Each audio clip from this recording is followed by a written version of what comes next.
Volvemos.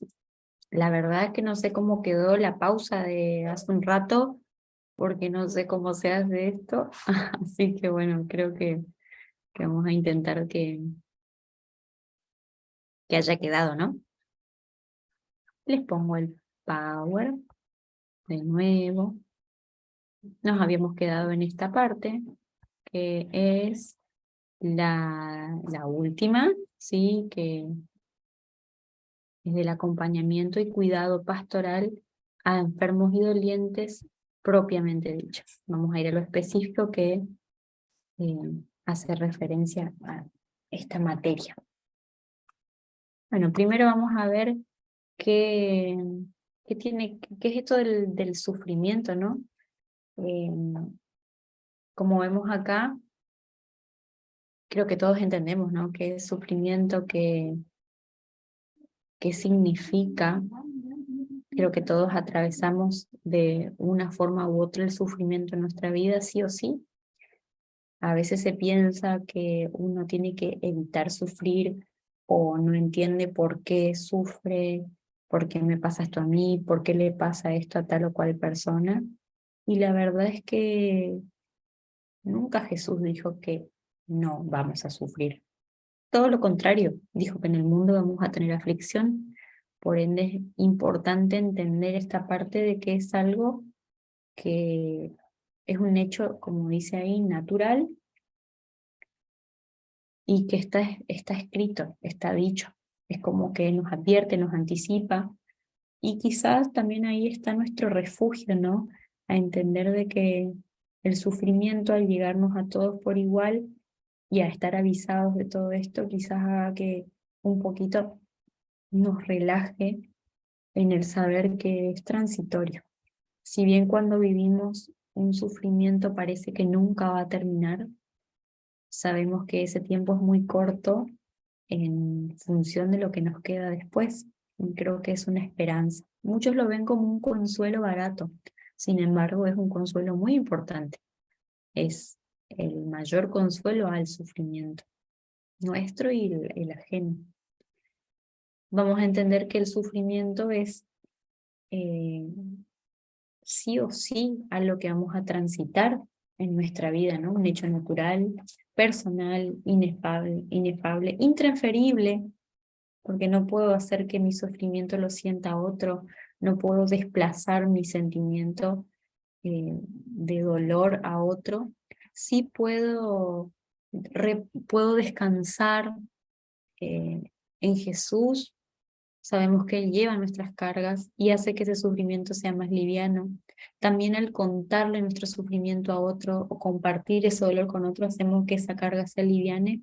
Sin embargo, no lo puedo sacar de mí para depositarlo en algo más, sino que es algo que lo tengo que transitar yo, solamente yo y cada uno que transita su propio sufrimiento.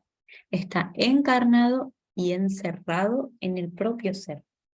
Y lo cierto es que eh, esto del sufrimiento se presenta de formas tan raras, tan únicas, tan irrepetibles, ¿no? Lo que pasa a uno puede que coincida a veces con lo que pasa al otro, pero tiene que ver con un montón de particularidades, como vimos hace un ratito, lo que tiene que ver con nuestro temperamento, con nuestra parte genética, con cómo fuimos criados, con cómo se dan las situaciones, siempre va a ser distinto. Por eso a veces esto de ponernos en el lugar del otro cuesta y muchas veces también cuesta cuando uno transita el dolor poder identificarse 100% al otro, como para decir, ah, bueno, al otro también le pasó. Pero a veces parece que lo nuestro es un poquito peor porque, ah, al otro lo pasó, pero no le pasaba esto. Y la verdad es que cada uno sufre distinto y eh, no hay que minimizar el dolor de nadie, aunque a nosotros nos parezca que algo es menos grave que otra cosa, ¿no? Como les digo, esto se presenta de maneras tan distintas, pero lo que sí pasa es que genera descontento, genera tristeza, genera como ese sinsabor de la vida, ¿no? Cuando uno atraviesa un hecho eh, sorpresivo, cuando a uno le pasan cosas inesperadas, cuando uno se decepciona, cuando atraviesa una enfermedad, un duelo, etc.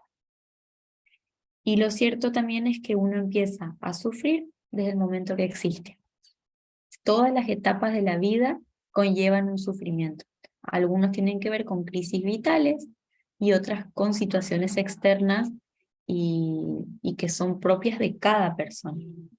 Lo cierto es que nosotros, por más de que sepamos que vamos a sufrir, por más de que todos transitemos el sufrimiento, nunca nos vamos a acostumbrar a eso. O sea, nunca vamos a estar preparados para sufrir.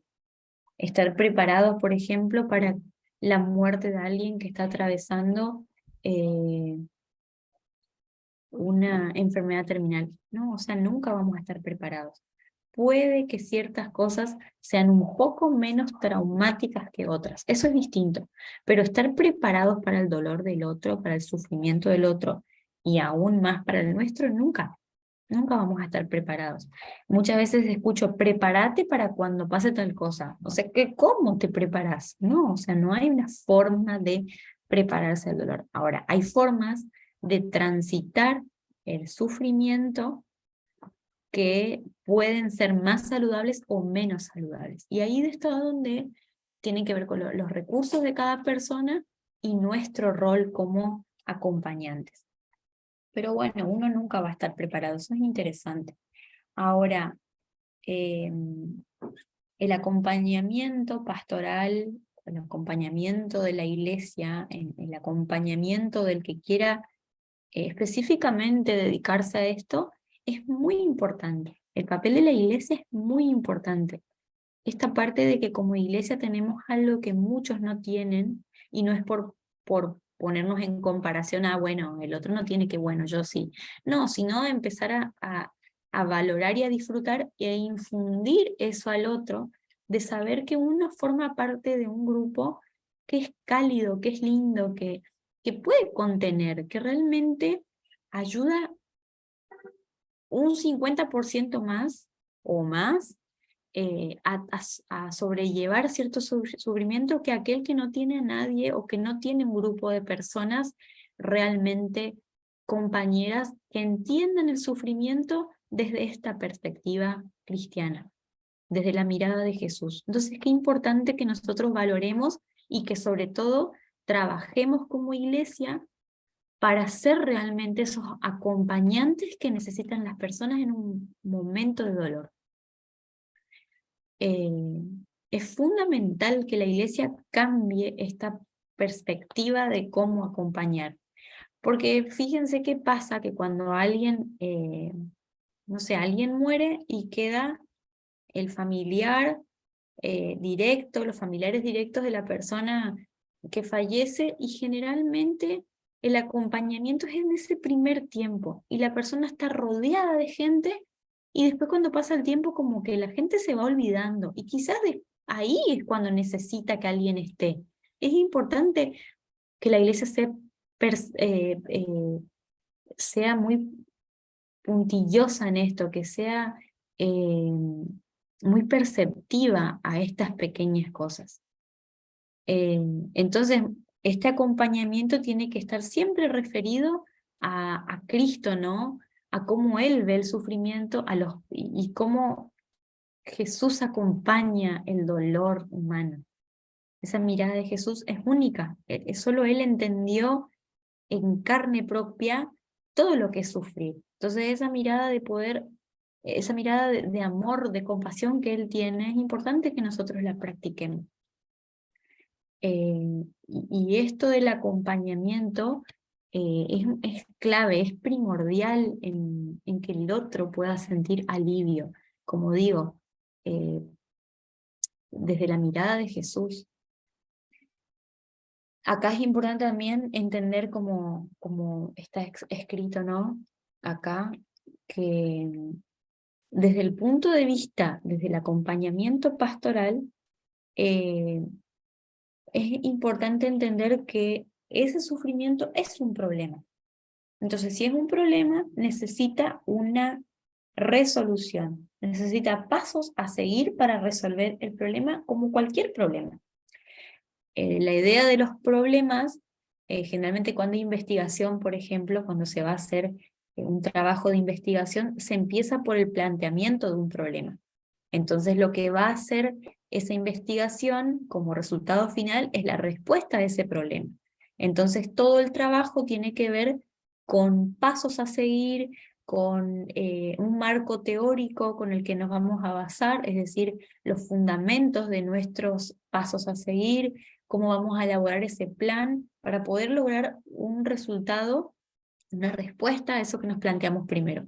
En este caso, el hecho del sufrimiento, cuando es percibido de esa manera, puede ser también fructífero cuando nosotros vemos como meta final algo que queremos lograr con el sufrimiento de esa persona, que es que la persona sienta alivio, que pueda lograr descanso y sobre todo, que entienda su sufrimiento en función de Cristo, que muchas veces pasa lo contrario, ¿no? Que aparece un cuestionamiento, un enojo hacia Dios, un dolor, unas preguntas sin respuestas, eh, y la gente se va para el otro lado, se enoja con Dios. Y en realidad es parte del proceso de duelo. Es importante que nosotros entendamos esa parte, que dejemos a la persona que se expresen esas emociones, pero que acompañemos a que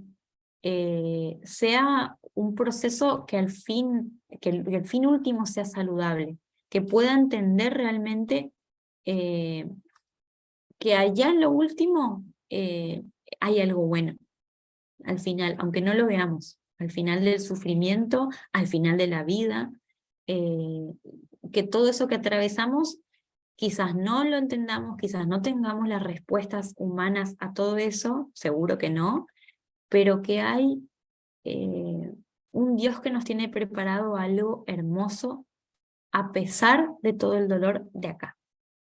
Y que sobre todo, eh, como dijo Jesús, en el mundo van a tener aflicción, no van a poder deshacerse de esto que es el sufrimiento. Entonces, como dice ahí, cuando uno plantea el sufrimiento como un problema específico, nos vamos a hacer preguntas a fondo de las cosas, del cómo la persona está viviendo eso, cómo está pensando a su sufrimiento, cómo está haciendo su entorno. Y como dice ahí que, como hablábamos recién, no van a haber respuestas al 100%. No van a haber respuestas que satisfagan, como dice ahí, el ansia del ser humano. Siempre va a haber algo más por saber, que es nuestra parte finita, ¿no? Es importante sobrellevar esa frustración de no entender por qué. Y bueno, entonces vamos acá, ¿a qué es la pastoral? ¿Qué es pastoral? Habíamos hablado en consejería cristiana que cuando hay autores que hablan de consejería pastoral, hace referencia a lo mismo, que es eh, esta compañía, este acompañar, dirigir cristianamente, es lo cristiano, ¿sí? Es esa mirada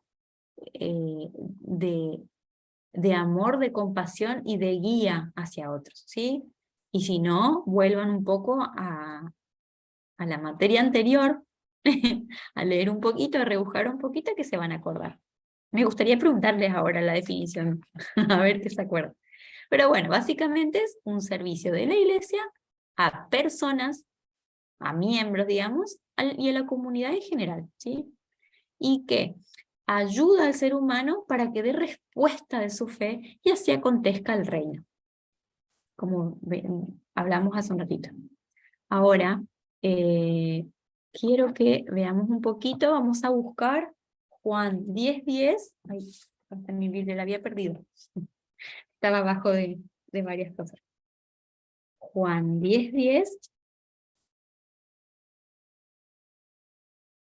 A ver si lo tengo conmigo.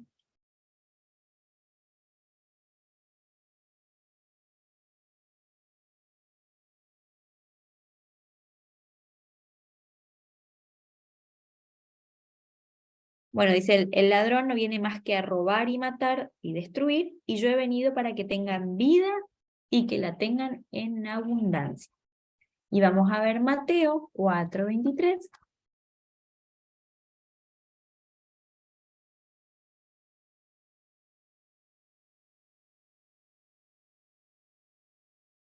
Que dice, Jesús sana a los enfermos, es el título de esta versión.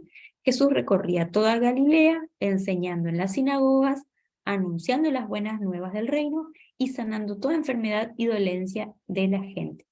Vemos específicamente en este texto que él sanaba, ¿no? Pero ¿qué es lo más importante? Que él viene a hablar de un Dios de vida, no de muerte. Por eso enfatizamos esta resurrección de Jesús. Él da vida, y que aparece esto que viene a decir acá, que acontezca el reino, es decir, que él hablaba en las sinagogas anunciando las buenas nuevas. Entonces, a pesar de sanar, que no es lo más importante, él anunciaba el evangelio, ¿no? Él anunciaba las buenas nuevas. Entonces, el sanar pasaba a ser secundario. La vida, el entender que él es un ser de vida, que sana las dolencias, pasa a ser secundario a entender que lo más importante es el arrepentimiento, es el volverse a Jesús. Son las buenas nuevas. Entonces es importante entender acá que el Espíritu de Jesús debe impulsar a que la iglesia haga como Él, a que acontezca el reino mediante Él, mediante la sanidad y mediante el sufrimiento. Vamos a ver después también Lucas